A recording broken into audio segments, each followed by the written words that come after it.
લોકશાહીનો રંગ જામી રહ્યો છે ને ચૂંટણીની શરૂઆત પણ હવે થોડા જ દિવસોમાં થવાની છે। ત્યારે કોંગ્રેસે વોટ સાથે નોટની પણ માંગણી કરી છે। જનરલી ઊંધું જોવા મળતું હોય છે કે લોકો વોટ માટે નોટ આપતા હોય છે, પણ કોંગ્રેસના પોરબંદરના લોકસભા બેઠકના ઉમેદવાર લલિત વસોયાએ સોશિયલ મીડિયા પર લોકોને રિક્વેસ્ટ કરતા જણાવ્યું કે કોંગ્રેસનું એકાઉન્ટ ફ્રીઝ થઈ ગયું હોવાથી હવે મારે આર્થિક સહાયની જરૂર છે, તો ચૂંટણી માટે મને વોટ તો આપો જ, પણ સાથે વોટની પણ સહાય કરો। નમસ્કાર, આપની સાથે હું છું જાનવી।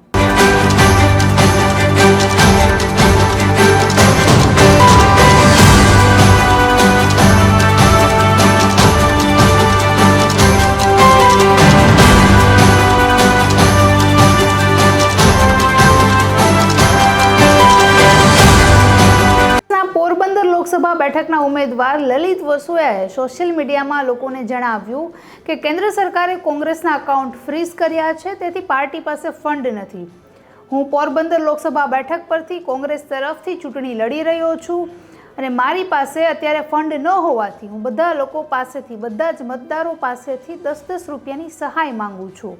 આ સાથે તેઓએ એવું પણ જણાવ્યું કે ગુજરાતમાં કુલ 26 લોકસભાની બેઠકો છે અને 52 ઉમેદવારો અત્યારે ચૂંટણીના મેદાનમાં ઉતરી ચૂક્યા છે। આ બધા જ ઉમેદવારોમાંથી હું સૌથી ઓછી આર્થિક મિલકત ધરાવતો વ્યક્તિ છું, માટે મારે તમારા વોટની સાથે નોટની પણ જરૂર છે। આ પ્રકારની પોસ્ટથી લોકોમાં પણ એક આશ્ચર્યચકિત થવા જેવી સ્થિતિ ઊભી થઈ છે, કારણ કે આજે કોઈ પણ વ્યક્તિ, જે રાજકીય વ્યક્તિ હોય, તે કોઈ પાસે વોટ તો માંગતા હોય એવું બધાએ જોયું હોય, પણ આ રીતે 10-10 રૂપિયાની નોટની માંગણી કરે એવો કિસ્સો કદાચ કોઈએ પહેલી વખત જોયો હશે।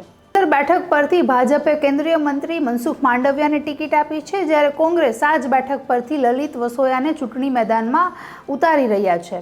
વર્ષ 2017માં લલિત વસોયાને ઉપલેટા બેઠક પરથી ટિકિટ આપવામાં આવી હતી અને તે વખતે તેઓએ હરિભાઈ પટેલને હરાવ્યા હતા અને તેમની જીત થઈ હતી। તો ફરીથી વર્ષ 2019માં કોંગ્રેસે લલિત વસોયા પર વિશ્વાસ મૂકીને પોરબંદરની ટિકિટ આપી, ત્યાં તેમની હાર થઈ હતી।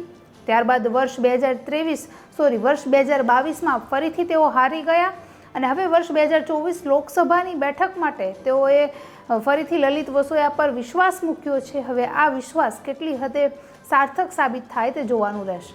જીતવા માટે જે ઉમેદવારો હોય કે પછી કોઈ પણ રાજકીય પક્ષો હોય, તે અલગ અલગ નુસ્ખાઓ અપનાવી રહ્યા હોય છે। તો હવે શું આ એમાંનો એક નુસ્ખો હતો કે કોઈ પછી પબ્લિસિટી સ્ટન્ટ હતો, તે હવે સમજવું થોડું અઘરું છે। પણ હાલ તો લલિત વસોયાની જે સોશિયલ મીડિયામાં પોસ્ટ સામે આવી છે, તે જોઈને લોકો એકદમ દંગ રહી ગયા છે।